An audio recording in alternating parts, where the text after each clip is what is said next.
Aquí está con nosotros. Buenas tardes, José Carlos. Un placer volver a tenerte en Café con Autor. Espera, ahí está. A ver el micrófono. Ahora sí.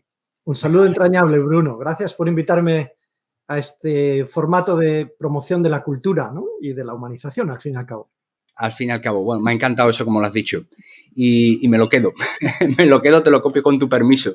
Efectivamente, porque de eso se tratan los libros que presentamos y las materias que trabajamos, ¿no? De ampliar y de sensibilizar precisamente en estas cuestiones que tienen que ver con la humanización. Pero para entenderlo en profundidad, hoy, por suerte, te tenemos aquí a ti y también para conocer tu libro y la continuidad del mismo, pero eso lo veremos un poquito más adelante, ¿de acuerdo? Bueno, hablamos de humanizar la asistencia sanitaria, pero realmente, ¿a qué estamos haciendo referencia con este título? Fíjate, yo creo que podríamos decir que se ha puesto de moda en España, en el mundo, diríamos, en algunos países más todavía y en algunas comunidades autónomas más todavía. Hablar de humanizar. Yo dirijo el Centro de Humanización de la Salud desde hace 30 años, ya me voy haciendo mayor. Y fíjate, conjugando este verbo en el contexto sanitario, pues genera en algunas personas algunas resistencias, como diciendo, pero bueno, ¿es que está deshumanizado? Sí, justamente la sanidad, la asistencia sanitaria es lo más humano que se puede hacer, ¿no? Mirar a la gente que está mal, que está enferma y salir al paso de sus necesidades con hospitales, con atención primaria, con profesiones.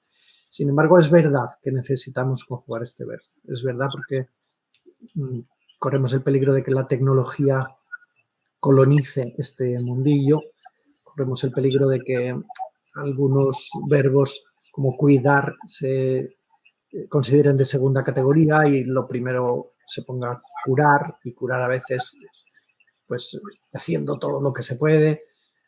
En la Facultad de Medicina se sigue estudiando mucho la dimensión biológica de la persona, sigue estando muy ausente la dimensión psicológica, relacional, social, espiritual, cultural, y por eso hablamos de necesidad de humanizar el mundo de la salud, el mismo concepto de salud, además de humanizar la asistencia sanitaria. La propia asistencia. Es curioso, entonces, si te he entendido bien, cuando hablamos de humanizar, realmente estamos hablando de estimular esas diferentes áreas que construyen al ser humano y que, en este caso, las profesiones sanitarias, y hablamos de la medicina en concreto, pero también muchas otras, pues quizás han dejado olvidados por el camino, ¿no? Y se han centrado en cuestiones muy concretas, cuando el ser humano es mucho más que eso, quizás, ¿no? Fíjate que una de las cosas que hago en ese libro y que he profundizado en el siguiente es pedir a la filóloga, una filóloga experta en el estudio de las palabras, el estudio del origen de esta palabra, ¿no? Humanizar, que no deja de ser una especie de tautología. Uno podría decir, déjate de tonterías, que humanos somos siempre. Y, claro, incluso podríamos llevarlo a extremos, hasta cuando uno dispara a otro o le da una patada o le maltrata, pues no deja de ser humano. Sin embargo, o sea, es un ser humano el que hace eso, ¿no? Sin embargo, como presento en el libro, no es lo mismo ser humano que vivir y comportarse humanamente, ¿no? Y vivir y comportarse humanamente, en particular en el contexto de la fragilidad, de la enfermedad, del final de la vida, es lo que estamos necesitando. El origen de la palabra esta palabra es un poco nueva en el fondo, viene de otra más antigua, que es humanizar. Y humanar sería, filológicamente hablando, lo que pueden hacer los dioses, los seres humanos ya lo somos, ¿no?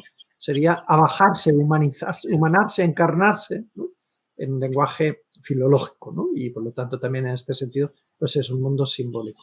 Pero es muy sugerente porque en el fondo humanizar la asistencia sanitaria, si pillamos esta conexión de concepto etimológico de la palabra, significa abajarse, encarnarse, meterse, ponerse en el lugar del otro, no jugar, vamos a decir, no jugar a ser dioses que tratan a otros seres menores, como los que estamos cuando estamos en la horizontal de la enfermedad o en la silla de ruedas, ¿no? O en el envejecimiento y la dependencia, sino que humanizar es a bajarse a nivel del otro para caminar juntos en lo que ahora también se investiga con este tópico, con este título, en la alianza terapéutica, ¿no? La alianza.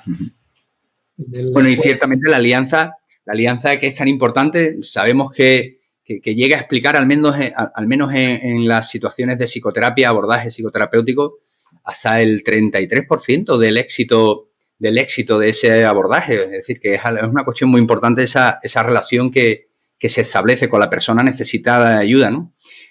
Partimos de la base que los profesionales que se dedican quizás más que otros profesionales que se dedican a cuestiones sanitarias, pues les nace de dentro, son vocacionales, con lo cual muchas veces nos resulta chocante eso de escuchar, oye, pues voy al médico y ni me mira a la cara. Tan solo ha estado delante de la pantalla del ordenador con datos, historias clínicas, tal, y oye, es que no sabe ni cómo iba vestido yo siquiera, ¿no? Me ha tratado ahí como si fuera uno más y tal, ¿no? Y uno dice, oye, ¿pero qué pasa? Si ese profesional se supone que esto es vocacional, que le interesa aliviar el sufrimiento, que le interesa entender lo que le ocurre a la otra persona para bueno, hacer su trabajo lo mejor posible. ¿Realmente eso es así? Bueno, y vamos descubriendo por experiencias ajenas o propias que a veces esto pues es más cotidiano de lo que pensamos, ¿no? ¿Qué pasa? Que está el profesional sanitario tan metido en cuestiones tan técnicas que se olvida de la persona. Está sometido a presión, a mucha presión. La presión de tener que gestionar una historia, tener que introducir muchos datos para que sean procesados, para dejar en la memoria para próximos encuentros, próximos especialistas. Hay mucha presión.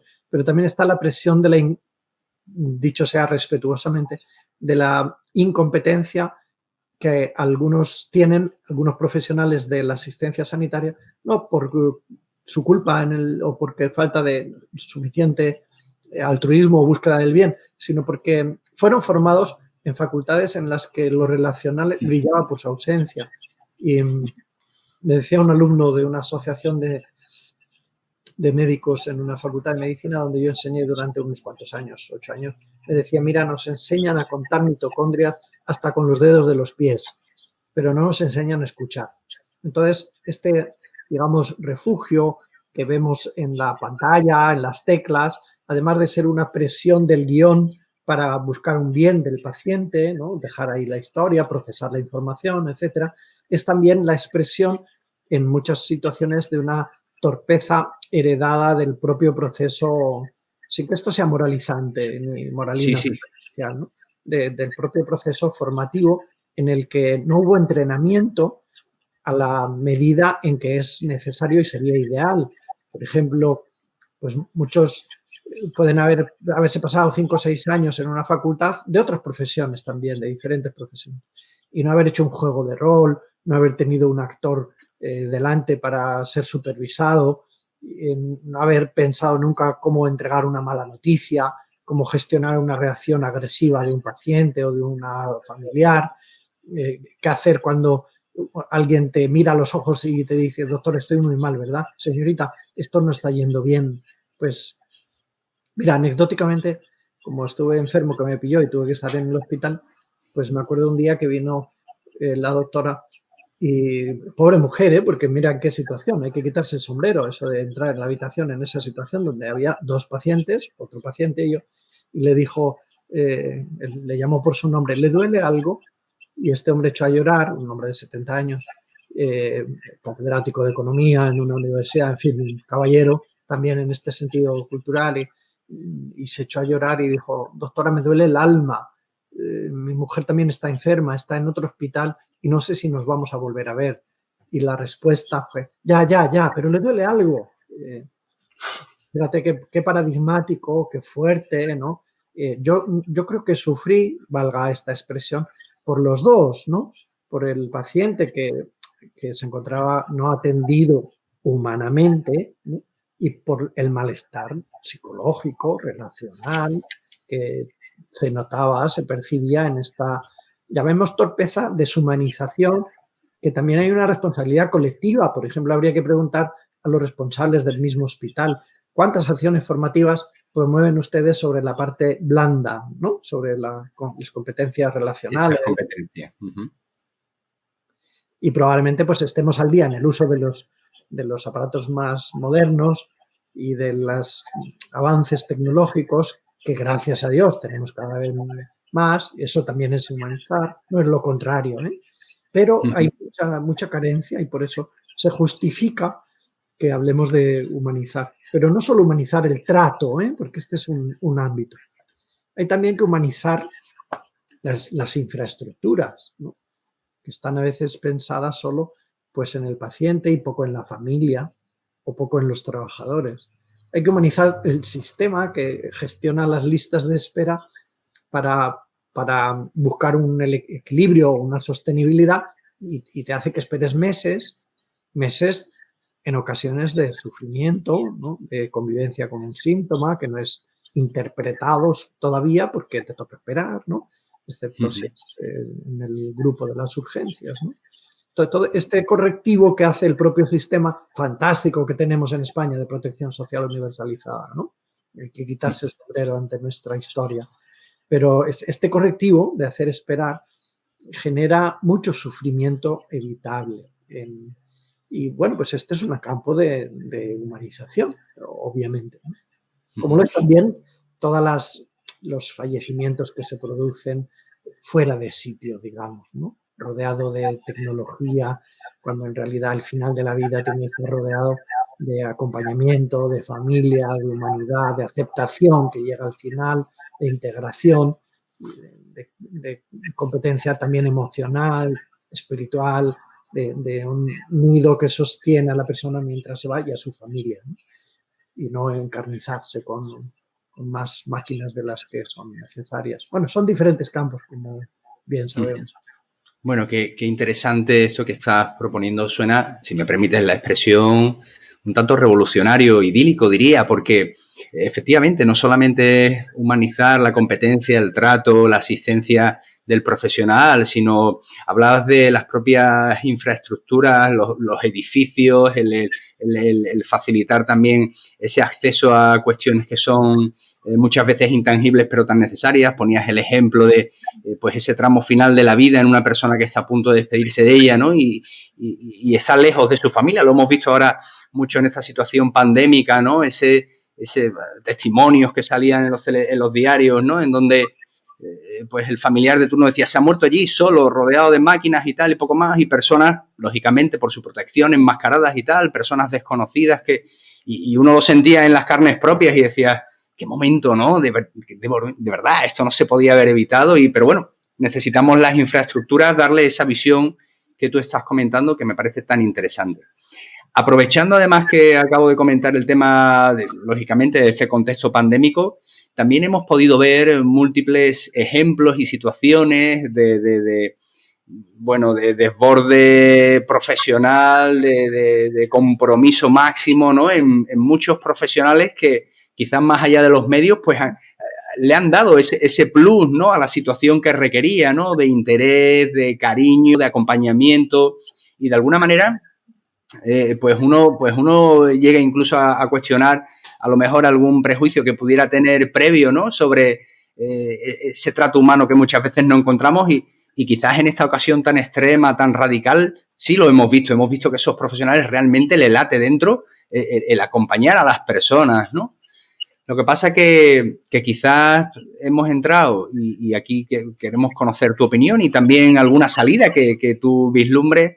Hemos entrado quizás en una asistencia excesivamente medicalizada y tecnológica en donde lo humanitario, pues de alguna manera queda allí, queda lejos, ¿no? El protagonista, por tanto, la medicación, el protagonista, por tanto, lo tecnológico. En ese sentido, ¿qué opinión tienes tú, José Carlos? La pandemia nos ha desvelado elementos positivos también, como dices. Ha puesto en valor algo que está en el ADN de los profesionales, salvo excepciones, digámoslo también, porque efectivamente las hay. Han salido corriendo y afortunadamente son los menos, ¿no? Pero y hay quien al pie del cañón ha perdido la vida. Fíjate, en el siglo XVI, cuando me presentabas decías que yo era religioso, Camilo, efectivamente. En el siglo XVI, como había mucha falta de gente que estuviera dispuesta a cuidar, sobre todo a los atestados, pues nace, por ejemplo, esta orden y dicen, bueno, pues viviremos juntos, entregados a la humanización y al cuidado, incluso con peligro de la propia vida, ¿no? Y esto parecía como un heroísmo, aunque nos toque contagiarnos por las pestes de la época. Esto que antes era propio así como de unos cuantos que que como en un paraguas virtuoso o religioso por convicciones, digamos, de naturaleza más íntima o trascendente, qué sé yo, era exclusivo de ellos. Hoy hemos visto que forma parte del ADN de los profesionales, esto de cuidar, aunque esto suponga el riesgo, porque está en nuestra profesión. Hay que ir al hospital, hay que ir cada mañana y nos ha puesto esta cara bonita del ser profesional de la salud, de entregar la vida por la salud y por protegerla, y nos ha puesto también sobre la mesa otros límites, como es la distancia, el no tocarse, primero por imperativo preventivo de salud comunitaria y después pues ya ha entrado también han entrado algunas comodidades de la telemedicina que van a dar muchos frutos positivos, yo creo, pero también van a generar nuevas distancias, ¿no? Acostumbrados ya a no tocar con las manos, a no mirar, quítese la camisa y le ausculto, ¿no? Pues acostumbrados a esto podemos entrar en el vicio de reforzar el modelo biomédico y perdernos el modelo biográfico, la patobiografía, ¿no? No solo la patología, sino la patobiografía, que tan importante es en el llegar a estar enfermo, en el recuperar la salud, en el proceso rehabilitativo, en la adherencia terapéutica y en el propio proceso paliativo y de morir, ¿no? Es decir, en todos los momentos o escenarios de la salud corremos el peligro de alejarnos en esta dimensión que tendría mucho de cuerpo, de tocarse, de mirarse, antes también de olerse, porque también esto generaba conocimiento en el profesional para interpretar, ¿no? Particularmente en los momentos diagnósticos. Verse, tocarse, olerse, sentirse, acariciarse, porque eso sostiene al ser humano consciente, y provocar una narrativa. Sobre esto hay que investigar todavía y escribir más, creo, y hablar más. La medicina narrativa, no solo esta medicina de los indicadores de las mitocondrias contadas hasta con los dedos de los pies, ¿no? Sino esta persona que se narra en el sufrir y que se narra en la búsqueda de la salud, y este profesional que se encuentra no solo como conocedor y gestor de la información, que esto lo va a hacer cada vez mejor la inteligencia artificial en el futuro, sino como ser humano que se encuentra con el vulnerable y en la alianza se busca el bien y el alivio. La misma persona del médico en un buen modelo de asistencia sanitaria es terapia. Digo médico como paradigma, ¿eh? Sí, sí, sí. La misma persona del terapeuta es tratamiento. Debes considerarse a sí mismo como tratamiento. Y el encuentro terapéutico, aunque busque solo en un inicio un diagnóstico, es ya terapia, si no se convierte en lo contrario, efectivamente, porque a veces, como bien sabemos, pues uno sale y dice, mejor no haber venido porque para que no me mire o para, pues esto lo va a hacer pronto un robot, ¿no? Y efectivamente, cabe esperarse mucho de la robótica en el mundo de los cuidados y de la inteligencia artificial y del mundo informático en un futuro próximo para mejorar las posibilidades diagnósticas y de tratamiento.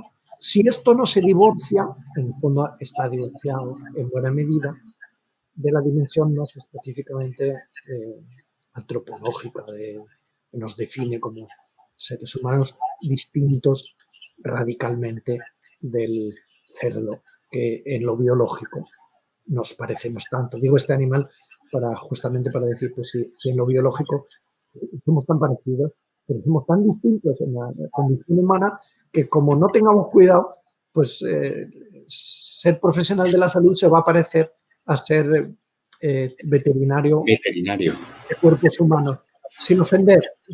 Sí, sí. Se entiende perfectamente.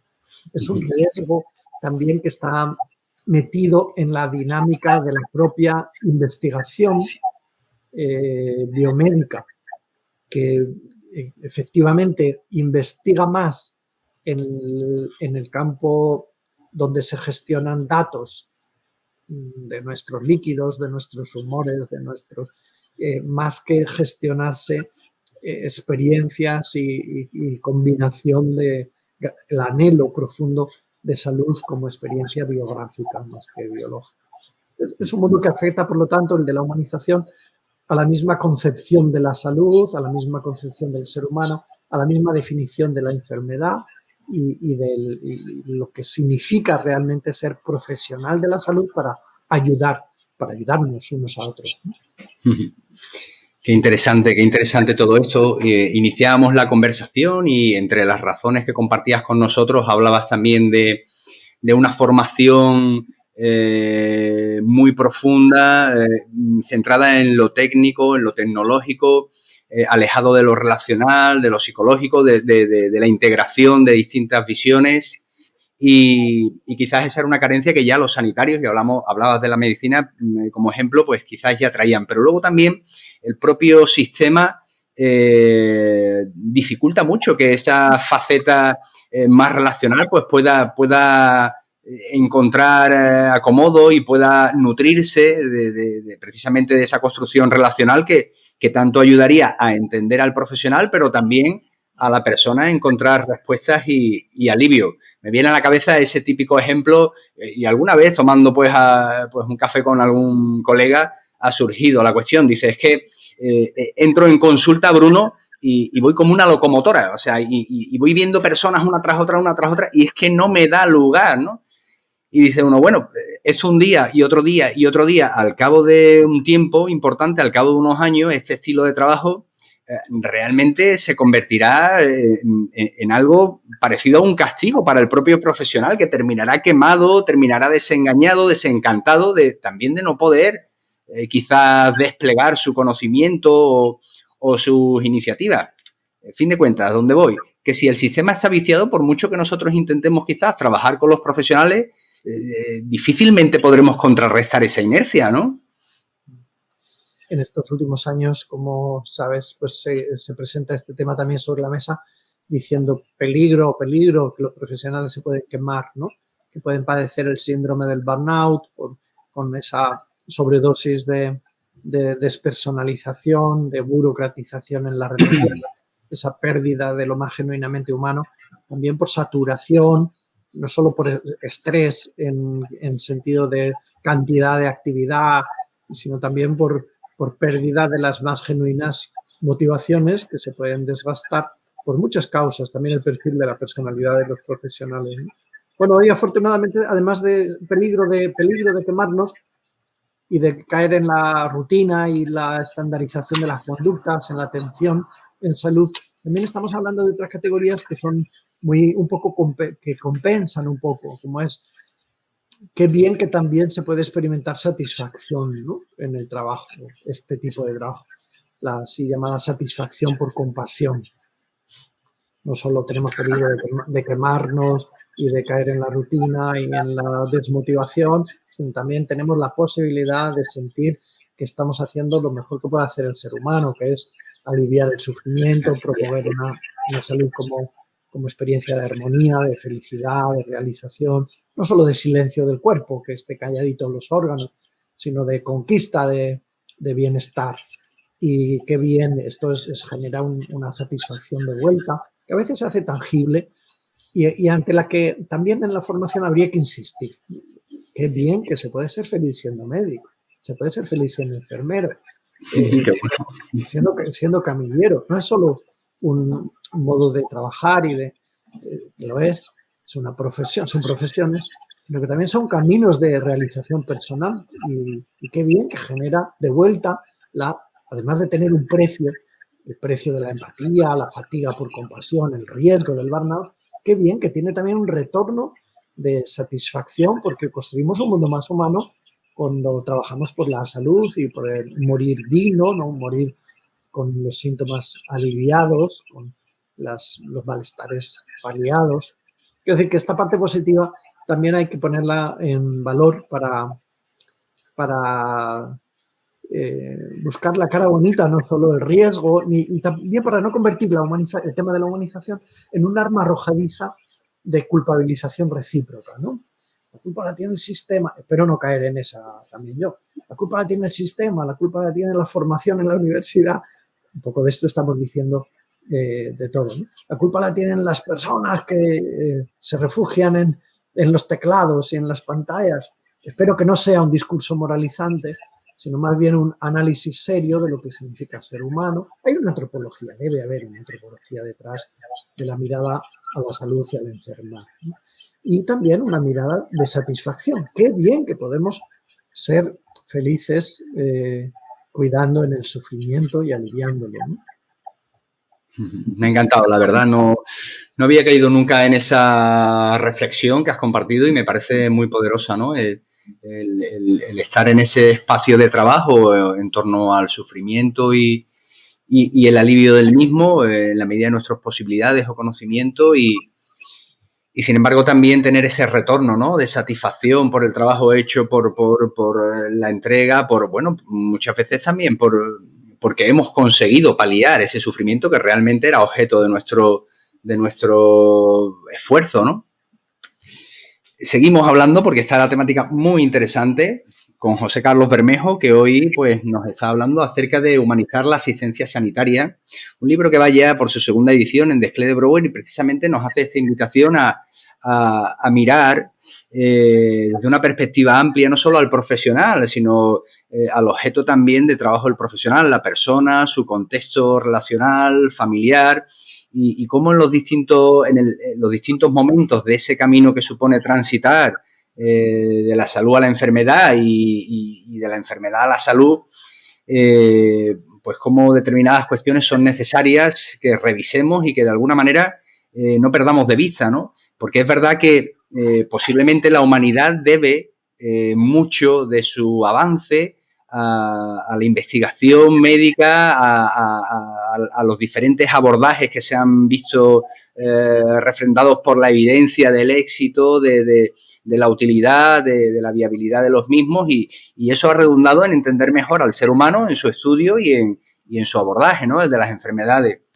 Pero a medida que parece que nos vamos tecnificando más en esta era de digitalización y de desarrollo innovador tecnológico, pareciera que tener más recursos y más tecnología a nuestra disposición, pues pudiera ser una amenaza de cara al trato y a la pérdida de humanización precisamente en ese trato y en esa asistencia de las personas. Vamos a saludar, si te parece, a alguna de las personas que hoy están acompañándonos, que entran y salen y nos dejan algún comentario, para darles también las buenas tardes a ellas y que, bueno, que puedan participar desde su cuestionamiento, desde, en fin, sus inquietudes. Buenas tardes, Regla, estimada amiga, nos acompaña aquí también desde Sevilla, Rosa Gaspar, María Luisa Bulnes, buenas tardes. Bueno, pues es un placer teneros aquí siguiéndonos. Rocío Borrero, Manoli Lobato, hola, buenas tardes. María Luisa Bulnes, cuántas realidades y bueno, María Paula Jiménez también, Andrea Carolina, Cominoli Caserotto. Bueno, supongo que está haciendo referencia a alguien que quiere que nos vea ahora y por eso pone su nombre aquí. Pero nosotros vamos a continuar, José Carlos, porque humanizar la asistencia sanitaria tiene una segunda parte que se traduce ahora en una obra próxima que nos vas a presentar. ¿Qué tal si nos das ya alguna pincelada sobre lo que va a venir y trazamos esa línea entre este trabajo inicial y este presente que vamos a presentar en breve? Espero que sí. Va a llegar dentro de unos días un trabajo posterior que es este que he escrito con unas compañeras, una experta en investigación y otra filóloga a la que ya había pedido hace unos años un estudio sobre el origen y la evolución de la palabra humanizar. Humanizar. El subtítulo es Humanismo en la asistencia sanitaria, en la misma editorial Desclée de Brouwer, ¿no? Sí, bueno, sí. He querido profundizar algunas cuestiones que ya había trabajado, porque en algunas comunidades autónomas incluso hasta se ha creado una viceconsejería de humanización, ¿no? Es el caso de Madrid. En otras se ha hecho un plan estratégico, fíjate, dentro de la Consejería de Sanidad, ya desde hace un tiempo. En otras, pues se ha creado un plan estratégico de humanización de la asistencia sanitaria y se van encadenando unas y otras, y también es necesaria pues la profundización. Y entonces en este trabajo que llegará en estos próximos días a las librerías, he querido abundar en el significado de la palabra humanizar. He querido recoger también los trabajos recientes en el campo de la investigación de campo, valga la redundancia, y me he hecho alguna pregunta nueva, como ¿qué ha pasado con la palabra en salud? ¿No? Estudiando la palabra en la antigüedad clásica, la palabra fue iba a decir el recurso más importante en la relación. Claro, al haber menos tecnología, la palabra era para explorar, era para entregar diagnósticos, malas noticias, pero era también verdaderamente considerada como tratamiento, ¿no? La retórica. Y se enseñaba a utilizar la palabra, a hacer un buen uso de la palabra en la relación. Hoy brilla por su ausencia y me considero hasta cómplice de esto, dicho sea con humildad pero pues me he pasado muchos años sigo haciéndolo porque creo en ello, insistiendo en la importancia de la formación a la escucha activa, ¿no? Y escuchar, y esto no está agotado ni debe estar agotado porque queda mucho por aprender en el campo de la escucha activa en las relaciones profesionales de cuidado y terapéutico. Sin embargo, hemos silenciado la importancia que tiene el uso de la palabra. Y no había sido así en la antigüedad clásica, en la Grecia. Y se le había dado mucha importancia al poder persuasor de la palabra. Hoy la palabra persuasión la tenemos mucho miedo porque nos parece que está juntita al concepto de coacción o de manipulación.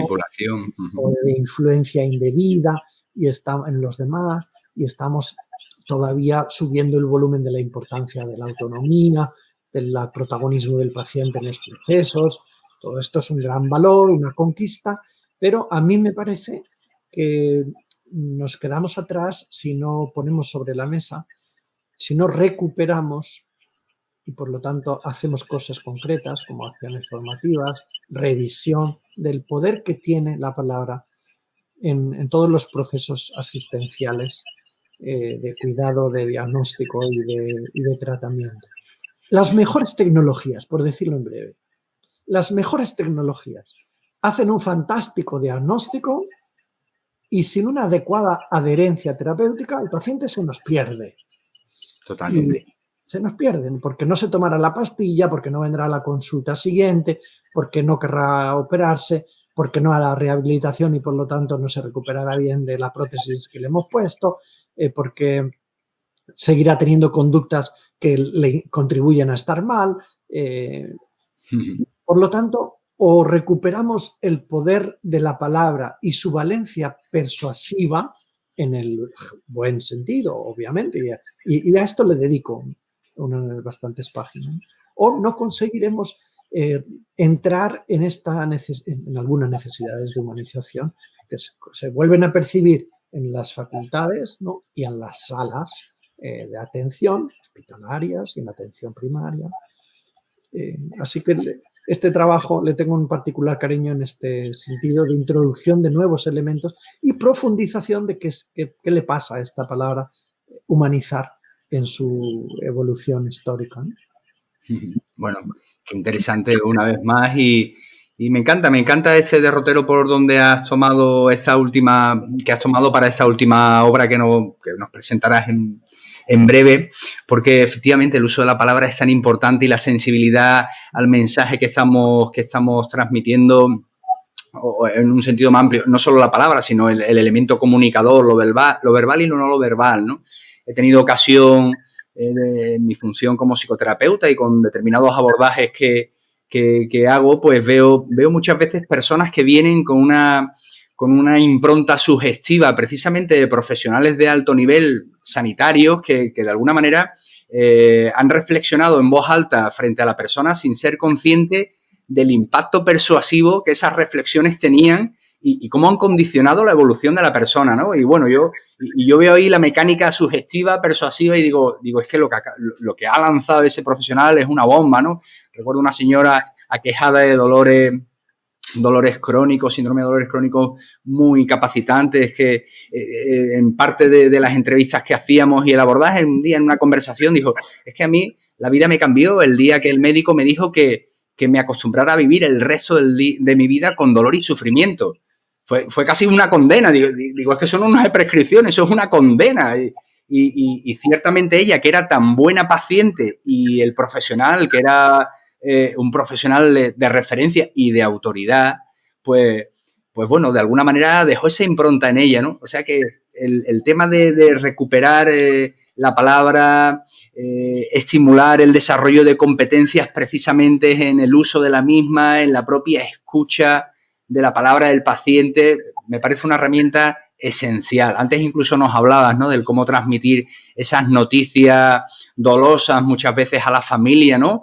Que el profesional con un bagaje a veces impresionante, ¿no? Yo me imagino ese profesional que tendrá que hacer eso la primera vez sin una guía oportuna, que dirá, la leche, ¿cómo le digo yo esto a la familia, ¿no? Y ese profesional tendrá el despacho lleno de títulos y el cajón lleno de artículos publicados, y sin embargo, menuda situación para la que se le podía haber preparado porque forma parte de su contexto profesional y sin embargo no. Así que bienvenida a esta propuesta que nos lanza, deseando de leer ese humanizar. Muy bien, muy bien. Pues voy a compartir contigo algunas cuestiones que nos plantean aquí quienes nos están siguiendo y seguro tienes a bien contestar. Bueno, pues nos saluda aquí María Paula, nos dice, buenas tardes de Neuquén, Patagonia, Argentina. Bueno, pues un placer tenerte aquí. María Paula, nos dice Rosa Gaspar, José Carlos, ¿cómo piensas que se puede extender entre la sanidad pública esta forma de atención al enfermo basada en la humanización? Cuando la burocracia y tecnología avanzan implacables, ¿cómo combinar ambos aspectos? Bueno, afortunadamente, como decíamos, en la sanidad pública también se han arrancado muchos motores. Y hay planes de humanización, decíamos antes, estrategias, y está habiendo iniciativas muy concretas. Incluso han surgido fundaciones o asociaciones, qué sé yo, un programa de humanización de las unidades de cuidados intensivos, que se plantean hasta dónde tienen que estar abiertas, cerradas, hasta dónde tienen que ser oscuras, ruidosas, hasta dónde tienen que ser así asépticas y sin una decoración entrañable, hasta dónde tiene que ser un puro aislamiento en lugar de un salir y entrar de los demás y de los propios pacientes a la calle, en fin, en tantas circunstancias. Preguntas tan concretas como esta están encarnándose en grupos del espacio público, ¿no? No es solo una iniciativa privada, una idea de un grupo religioso o altruista, de una empresa, de un centro de humanización de la salud, sino que están efectivamente encarnándose. Dentro de unos días hay un congreso internacional sobre humanización de la asistencia sanitaria, organizada por y con participación de gente de toda calaña. Es decir, nos damos cita, toda calaña en el sentido de público, privado, la empresa, la investigación, la asistencia, las diferentes especialidades, porque en el fondo es fácil darse cita en torno a la pregunta ¿cómo deben ser las cosas en salud? ¿No? Y confrontarnos. Como son, valga las palabras repetidas, como son como deben ser, o hay que trabajar por un deber ser que lo estamos viendo, sintiendo, y preguntarse por el deber ser en cada uno de los servicios, en cada uno de las instituciones, es un ejercicio humanizador que enseguida se encuentran respuestas para mejorar, ¿no? Es decir, para humanizar, porque humanizar es una cuestión ética. Por lo tanto, ¿cómo se puede extender esto a la sanidad pública? Diría, se está extendiendo, ¿eh? Se está haciendo ya. Queda mucho por hacer. Y yo estoy más triste con lo que sucede en el mundo académico, porque todavía no hay formación específica sobre esto, y más satisfecho por cómo se están moviendo las aguas en el mundo de las políticas, también con sus peligros, de querer que esto sea pues un barniz o un salpicón de iniciativas buenistas, que en lugar de ir a afrontar los diferentes problemas que existen. Hay cuestiones que son de fondo. Tú has dicho 2 palabras hace un momento que son clave, ¿no? Dolor y sufrimiento. Dolor y sufrimiento. Mientras no demos el salto en la mirada académica también y por lo tanto formativa, a que el ser humano sufre, y eso no son solo síntomas biológicos, ¿no? Sino que es una experiencia, pues se nos quedarán cojas las herramientas para la relación y para la búsqueda de la salud, ¿no? Y hay una parte del sufrimiento que es inevitable. Uno no puede evitar sufrir si pierde a un ser querido, ¿no? Por ejemplo, la experiencia del duelo. Pero hay otra parte del sufrimiento que es evitable. Y el colmo es que que pueda tener su origen justamente en la relación clínica, ¿no? Porque es decir, que la relación clínica genere alguna forma de sufrimiento es lo más paradójico. Y esto se produce pues cuando los profesionales no nos damos cuenta de que hay evidencia clínica, que hay una fundación que tiene esto como objetivo, subrayar que hay evidencia clínica del bien que genera la relación y los afectos, ¿no? Como también hay evidencia clínica de que tal producto bioquímico produce mejoría en tal proceso, ¿no? También hay evidencia de que los afectos curan, de que las relaciones curan, de que el amor es terapia. Esto no es nostálgico ni romántico. Bueno, si lo es, bendito sea Dios también, porque pues bienvenido el romanticismo y la nostalgia en su justa medida. Pero académicamente hay que decir, ¿no?, que efectivamente los afectos generan salud. La conexión entre las personas generan salud y previenen y refuerzan. Bastaría tirar de cualquier ejemplo dramático como puede ser la prevalencia del suicidio, ¿no? Pues el desierto de afectos que experimenta y la sobredosis de sufrimiento que experimenta una persona para querer irse de un infierno, ¿no?, que no puede con él. Bueno, pues cuánto la salud puede conquistar en este sentido de pensar no solo en el dolor o en los síntomas, sino también en la dimensión biográfica del sufrir, ¿no? Así también en la salud, no solo como armonía de las funciones del cuerpo, sino como armonía en el ser humano con todas sus dimensiones, que es lo físico y lo cognitivo y lo emocional y lo relacional y lo valórico y lo cultural y lo trascendente, ¿no? Bueno, pues yo creo que ha sido... Rosa, creo que has tenido ahí una respuesta con la que meditar también y profundizar y sin duda alguna me ha gustado eso de que ya se está haciendo, ¿no? Como has utilizado el gerundio, que quieras que no, pues oye, es estimulante y alimenta la esperanza, ¿no?, de que se cambie la tendencia. En este sentido, bueno, aquí Alessandra, saludo desde Ecuador, encantado de tenerte. Nos dice María Paula, soy counselor y me interesa mucho todo lo que estáis compartiendo y al igual que José, considero sumamente importante la escucha activa y el poder de la palabra, fundamental en la profundidad relacional, que es justamente esa última parte que estabas compartiendo con nosotros, ¿no? El pasar de relacionarnos con la enfermedad o con el síntoma o con los datos, lo cuantitativo, abrirnos también a una dimensión mucho más cualitativa y relacionarnos con la persona. Aunque solamente la veamos una vez en consulta, ¿no? Ciertamente ese poder está ahí. Pero a veces, y quizás es no sé, es una carencia que tenemos que corregir y que tendremos seguramente que insistir en aportar más evidencia.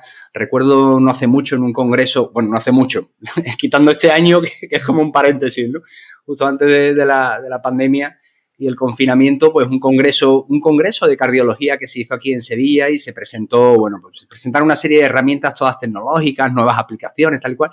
Y el cierre del congreso, pues lo hacía un servidor en una conferencia breve de 14-15 minutos, hablando precisamente de la necesidad del autocuidado o del cuidado propio del que cuida, del que asiste a otros, ¿no?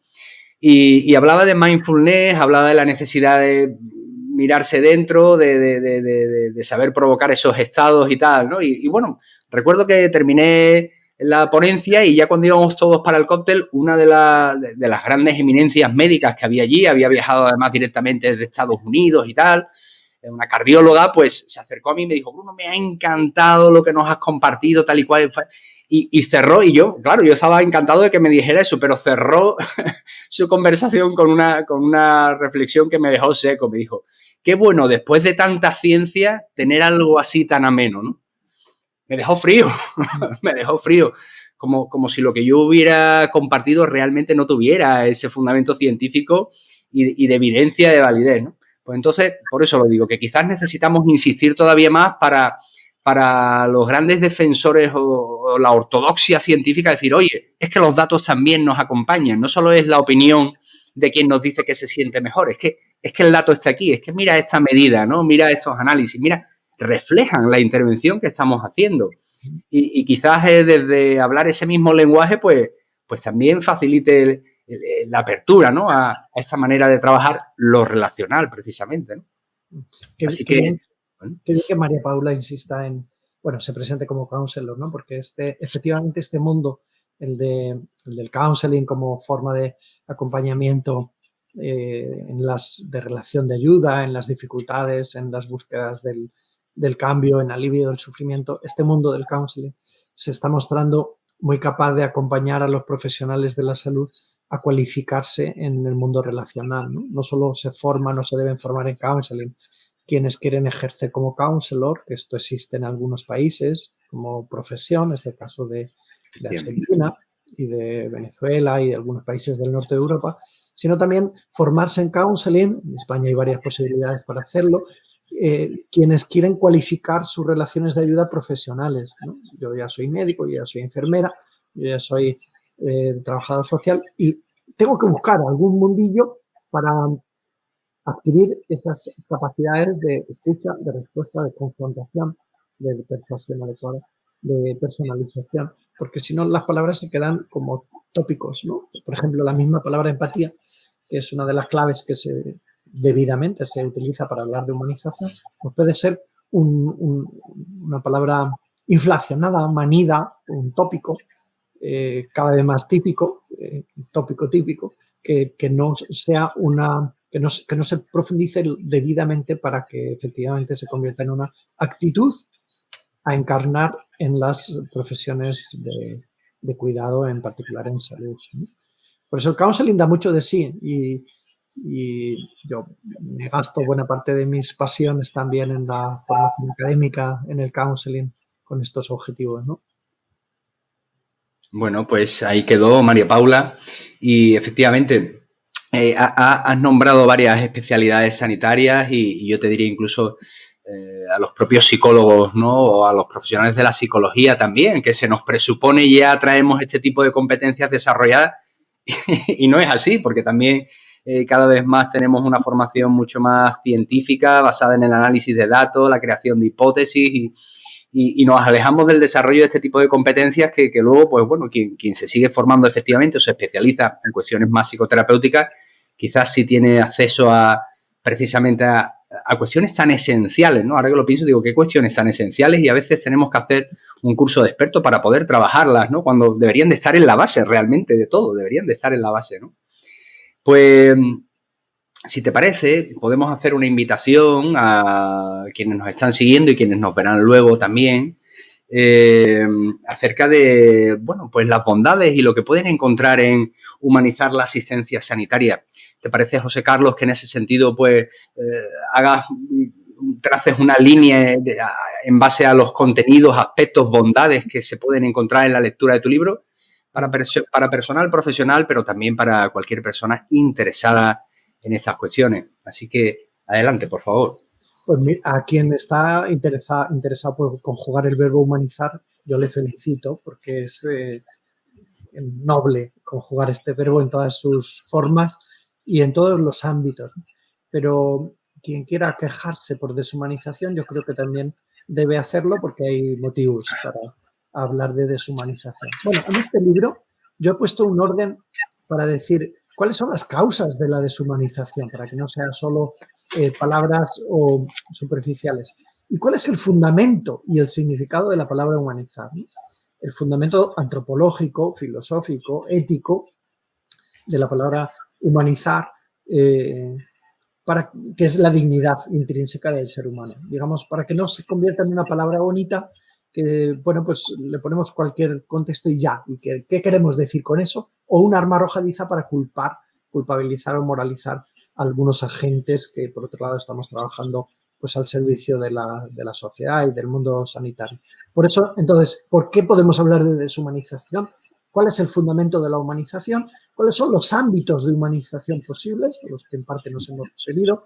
¿Y qué iniciativas empieza a haber en este sentido? Es lo que recojo en este libro que está siendo también referencia para estos planes y estas iniciativas que se están haciendo.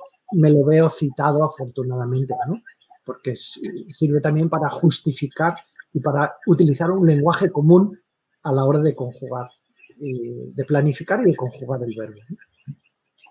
Bueno, pues hay que leerlo, hay que regalarlo y hay que proponerse profundizar en otros campos y aplicarlo. Efectivamente. Así que ya saben, humanizar la asistencia sanitaria con José Carlos Bermejo y prontamente humanizar la continuidad a esta lectura tan apasionante. Bueno, yo te dije antes que era casi revolucionario la propuesta, en el buen sentido, porque rompe moldes, porque sale de lo establecido en el sentido de decir, oye, realmente podemos hacerlo mucho mejor. Venga, vamos a hacerlo mucho mejor. Y además, no solamente eso, desde esa dimensión ética, vocacional, empática, de conectar con el sufrimiento y el dolor humano, ¿no? Bueno, hemos tenido hoy a José Carlos Bermejo, aún está con nosotros aquí. Nos vamos a despedir, queridos amigos y amigas, pásense por la web de la editorial de Escle de Brouwer, ya saben, nuestra editorial de referencia, porque seguro que encuentran textos como este, Humanizar la asistencia sanitaria, y otros muchos que les puedan servir, ya sean profesionales o personas interesadas en la construcción de significados, de vidas plenas, en entender las mecánicas que movilizan a las personas, a los seres humanos allá pues donde ponen su atención, su energía y sus intereses. Les espero la semana que viene, en el que va a ser ya el cierre de temporada, la emisión número 38. Hoy nos acompañó José Carlos Bermejo. José Carlos, un placer tenerte, en un privilegio muy modesto, pero que lo quiero compartir contigo porque a mí me estimula. Eres el único autor que ha pasado 2 veces por aquí y es un placer tenerte, que lo sepas. Muchas gracias, Bruno. Un saludo muy cariñoso y invitamos también a navegar por esas páginas que hablan de esto, ¿no? Humanizar y José Carlos Bermejo, donde hay recursos y ámbitos concretos como el final de la vida u otros ámbitos en el que se puede profundizar y aterrizar este verbo grande, humanizar. Pues muchas gracias. Espero verte pronto y que sigas bien y bueno, pues dándonos mucho de eso que te remueve por dentro y que se traduce en obras como esta. Muchas gracias. Hasta pronto, José Carlos. Un abrazo. Un abrazo. Amigos y amigas, hasta la semana que viene. Nos vamos despidiendo. Gracias por vuestra presencia y por el cariño y bueno, pues también estimular el debate con vuestras cuestiones. Hasta pronto.